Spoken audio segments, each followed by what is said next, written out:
আচ্ছা, যারা হচ্ছে ডিরেক্ট আ ক্লায়েন্ট অ্যাকুইজিশন করেন, ক্লায়েন্ট হান্টিং করেন, নেটওয়ার্কিং এর জন্য সবথেকে ভালো প্ল্যাটফর্ম খুঁজছেন এবং সেই ক্ষেত্রে LinkedIn কে রাখছেন হচ্ছে আপনার প্রায়োরিটি লিস্টের একদম টপে। এই কাজটা করবেন না। ওকে? LinkedIn কে আপনার প্রায়োরিটি লিস্টের সবার নিচে রাখবেন। কারণ LinkedIn এ আপনি যদি অন্য কোনো প্ল্যাটফর্ম থেকে ১০০ টা ক্লায়েন্ট পান, LinkedIn থেকে আপনি ১ টা পাইতেও পারেন, নাও পারেন। লিঙ্কডইনকে আপনি কি কাজে ইউজ করবেন আমি বলি। ধরেন আপনি কাউকে হায়ার করবেন, ডেটা খুঁজছেন, ভালো ডেটা কালেক্ট করতে পারবেন। যেহেতু সবাই নিজেদের বিজনেস এইখানে লিস্ট করে রাখে। অথবা আপনি কোনো লিড জেনারেশন করছেন। ওই বিজনেস ইনফরমেশন খুঁজছেন, সিইওদের খুঁজছেন, কোনো একটা স্পেসিফিক ইন্ডাস্ট্রিতে বিজনেসের ডেটা কালেক্ট করছেন। সেই ক্ষেত্রে হচ্ছে LinkedIn এর সেলস নেভিগেটর খুব দারুণ কাজ করে, আপনি ইউজ করতে পারেন। কিন্তু আমি এখন যেই ক্লায়েন্ট হান্টিং স্ট্র্যাটেজিটা পপুলার হচ্ছে, যে নেটওয়ার্কিং, কমিউনিটি বেসড নেটওয়ার্কিং বা B2B নেটওয়ার্কিং যেটা, যে হচ্ছে যে কন্টেন্ট মার্কেটিং করবেন, আপনি প্রচুর কন্টেন্ট আপনার অডিয়েন্সকে দিবেন, কোনো একটা স্পেসিফিক ক্যাটাগরির অডিয়েন্সের সাথে আপনি নেটওয়ার্কিং করবেন এবং সেইখান থেকে ক্লায়েন্ট হান্ট করবেন। এই প্র্যাকটিসটা লিঙ্কডইনে আপনি যখন বিগিনার লেভেলে করবেন না, কারণ এখানে প্রচুর এনার্জি ওয়েস্ট হবে। আপনি সেম এফোর্ট, সেম ফোকাস যদি অন্য যে কোনো প্ল্যাটফর্মে দেন, লিঙ্কডইন থেকে অনেক ১০০ গুণ বেশি রেজাল্ট পাবেন। ইনস্টাগ্রাম, ফেসবুক, টুইটার সব জায়গায় লিঙ্কডইন থেকে অনেক ভালো রেসপন্স আপনি পাবেন, লিঙ্কডইনে ওইটা পাবেন না। তো লিঙ্কডইনে আপনি কি করবেন? আহ, আপনার যদি বিজনেস খুব ভালো এস্টাবলিশড হয় বা আপনার হাতে ব্যাপক সময় থাকে, লিঙ্কডইনে আপনি আপনার কন্টেন্টগুলো শেয়ার করতে চাচ্ছেন, সেক্ষেত্রে করেন। কিন্তু আপনি এটা এক্সপেক্ট করবেন না আপনি লিঙ্কডইন থেকে অ্যাক্টিভলি ক্লায়েন্ট পেতে থাকবেন। এটা কখনো হবে না। কারণ এটার একটা লজিক্যাল কারণই হচ্ছে এই যে এইখানে সবাই ক্লায়েন্ট হান্ট করার ট্রাই করে।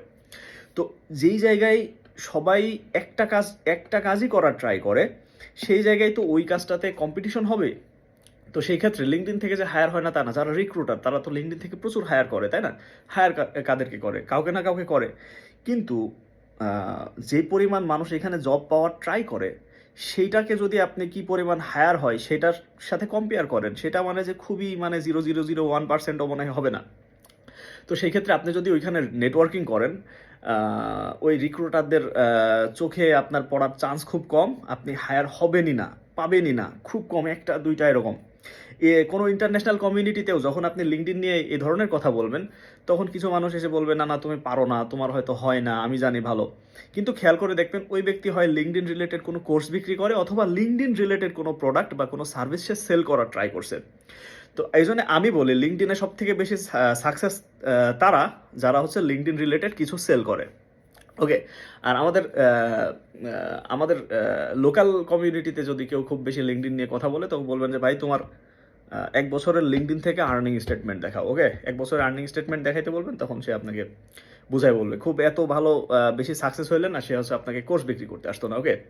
এই জন্য লিঙ্কডইনকে আপনি যদি ডিরেক্ট নেটওয়ার্কিং এর কথা বলেন, নেটওয়ার্কিং করে আপনি ক্লায়েন্ট হান্ট করবেন, তাহলে লিঙ্কডইন আপনার জন্য বেস্ট মেথড না। এইখানে আপনার এনার্জি ওয়েস্ট হবে। এই জন্যে আপনি যখন অলরেডি সাকসেস, আপনার অলরেডি ক্লায়েন্ট আছে অনেক, আপনি একটু লিঙ্কডইনে কিছু সময় ওয়েস্ট করলে আপনার সমস্যা নাই, বা আপনার হচ্ছে মার্কেটিং টিম আছে আলাদা। ওকে ফাইন, আপনি ওইখানে অ্যাক্টিভিটি চালান আর একটু এক্সপোজার পাওয়ার জন্য। কিন্তু আপনি ওই জায়গা থেকে অ্যাক্টিভলি ক্লায়েন্ট পাচ্ছেন না, এটা হচ্ছে আমি গ্যারান্টি দিতে পারি। ওকে? তো এই জন্যে লিঙ্কডইনকে অতটা সিরিয়াসলি নেবেন না। আপনি যখন স্ট্রাগল করছেন, অ্যাটলিস্ট ওই সময়টাতে আপনার এই এনার্জিটা আপনি যে কোনো একটা অন্য প্ল্যাটফর্মে ফুল ফোকাস দিয়ে প্লে করেন, তাহলে আপনি ইজিলি সেইখান থেকে ক্লায়েন্ট হান্ট করতে পারবেন। তো সেই ক্ষেত্রে ফেসবুক, ইনস্টাগ্রাম আর টুইটার আমার মতে এখন সব থেকে বেটার প্ল্যাটফর্ম। রেডিটও, হ্যাঁ রেডিট, কমিউনিটি বেসড মার্কেটিংয়ের জন্য সব থেকে বেটার হচ্ছে ফেসবুক আর রেডিট। হ্যাঁ, এই সমস্ত জায়গায় যেই রিলেটেড কমিউনিটিগুলো থাকে, তারপর এখন খুব পপুলার হচ্ছে স্ল্যাকের কমিউনিটিগুলো, তারপর এইসব প্রাইভেট যে ফোরামগুলো আছে অনলাইনে, তো এগুলো খুঁজে খুঁজে বের করে ই কমার্স নিয়ে যারা কাজ করে, ই কমার্স রিলেটেড অনেক বড় বড় প্রাইভেট কমিউনিটি আছে, স্ল্যাকে আছে, আপনার হচ্ছে যে রেডিটে আছে। তো এই সমস্ত জায়গায় অ্যাক্টিভলি নলেজ শেয়ারিং হয়। তো এই সমস্ত জায়গায় আপনি একেবারে হট লিড পাবেন, ঠিক আছে? একবারে ready to buy type public পাবেন, যাদের সাথে অল্প একটু এঙ্গেজিং হইলেই তারা খুব ইজিলি অল্প সময়ের ভিতরে আপনার সাথে খুব ভালো কানেক্টেড হবে। আর আপনি যদি সেরকম অথেন্টিক আপনার এক্সপেরিয়েন্স থেকে সেরকম স্টোরি শেয়ার করতে পারেন, হেল্পফুল কন্টেন্ট দিতে পারেন, তাহলে আপনি সেই সমস্ত জায়গা থেকে খুব সুন্দরভাবে ক্লায়েন্ট অ্যাকুইজিশন করতে পারবেন। আর লিঙ্কডইনে মানুষ বেশিক্ষণ দাঁড়ায় না, ওখানে বেশিক্ষণ স্পেন্ড করে না টাইম, ওকে? এই কারণে মেইনলি ওই জায়গা থেকে আপনার হায়ার হওয়ার চান্সটা খুবই কম। এজন্য আপনি আপনার ইনফরমেশন দিয়ে লিঙ্কডইন প্রোফাইলটা অপটিমাইজ করে রাখবেন ঠিকই, কিন্তু এখানে এখন খুব বেশি সময় দিয়ে বুদ্ধি খাটানোর দরকার নাই। আর আমি সবসময় যে কাজটা করি, যেই জায়গায় কম্পিটিশন সব থেকে বেশি, আমি ওই জায়গা থেকে বের হয়ে, যেহেতু আপনার হাতে অপশন আছে, ইজি অপশন আছে, সেহেতু আপনার ওইটা নিয়ে এত ভাবার কি দরকার। তো আমি এটাকে কনফার্ম করে দিচ্ছি এই কারণে, কারণ হচ্ছে যে আমার কাজই হচ্ছে এটা। আমি আমার ক্যারিয়ারের ফার্স্টেই প্রথম 1 বছর পর থেকে আমি হচ্ছে যে নেটওয়ার্কিংয়ের মাধ্যমেই ক্লায়েন্ট হান্টিং করি, যত যা ক্লায়েন্ট আমার আছে। আর আমার কোনো এই লাস্ট 3-4 বছরে কোনো বছরে 100K নিচে কোনো আর্নিং নাই, ঠিক আছে? প্রত্যেক বছরে আমার 100K উপরে। তো এবং আমি প্রত্যেক বছরে ডিসেম্বর জানুয়ারিতে আমি সব কিছু হিসাব করি, স্টেটমেন্ট করি, রেডি করি, তারপর সেটা হচ্ছে ইউটিউব এবং আমার ফেসবুক পেজে আগে রেগুলার আপলোড করতাম। তো রিসেন্টলি আমি কয়েক মাস হচ্ছে ভিডিও বানানো বন্ধ করে দিছি, কারণ আমি এখন এক্সট্রিমলি বিজি। তো আগে এগুলো খুব বেশি করতাম।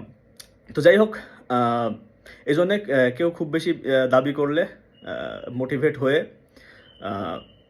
এই প্ল্যাটফর্মে এসে খুব বেশি টাইম ওয়েস্ট করার দরকার নাই। তাও কেউ খুব বেশি কিছু দাবি করলে তাকে বলবেন যে আপনার 1 বছরের লিঙ্কডইন থেকে আপনি কয়টা ক্লায়েন্ট হান্ট করছেন সেটার হচ্ছে একটা আর্নিং স্টেটমেন্ট দেখান। এখন তার আপনার উস্তাদের আর্নিং স্টেটমেন্ট দেখে যদি আপনি সন্তুষ্ট হন, বা ধরেন আপনার উস্তাদ একটা লিমিট, একটা একটা অ্যামাউন্ট সেখান থেকে আর্ন করছে, আপনি যদি ওইটাই যদি আপনার লাইফে টার্গেট হয়েছে, আপনি অতটুকু মিনিমাম আর্নিং দিয়ে আপনার চলবে, তাহলে আপনি ফলো করেন, সমস্যা নেই।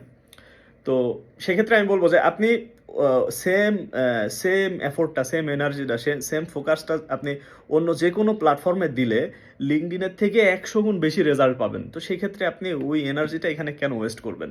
আমি এটাই বলতে চাচ্ছিলাম, ওকে? তো আমি এমনিতে এটার এগেনস্টে বলছি না যে আপনি যাবেন না, যাবেন। এটা হচ্ছে আপনার প্রায়োরিটি লিস্টের সব থেকে মিনিমাম প্রায়োরিটি হবে, সব থেকে লাস্টে আপনি এটাকে যাবেন, তাও কোনো রকম এখানে অ্যাক্টিভ থাকবেন। এইখান থেকে আপনি খুব বেশি কিছু এক্সপেক্ট করবেন না, ওকে? তো এটাই।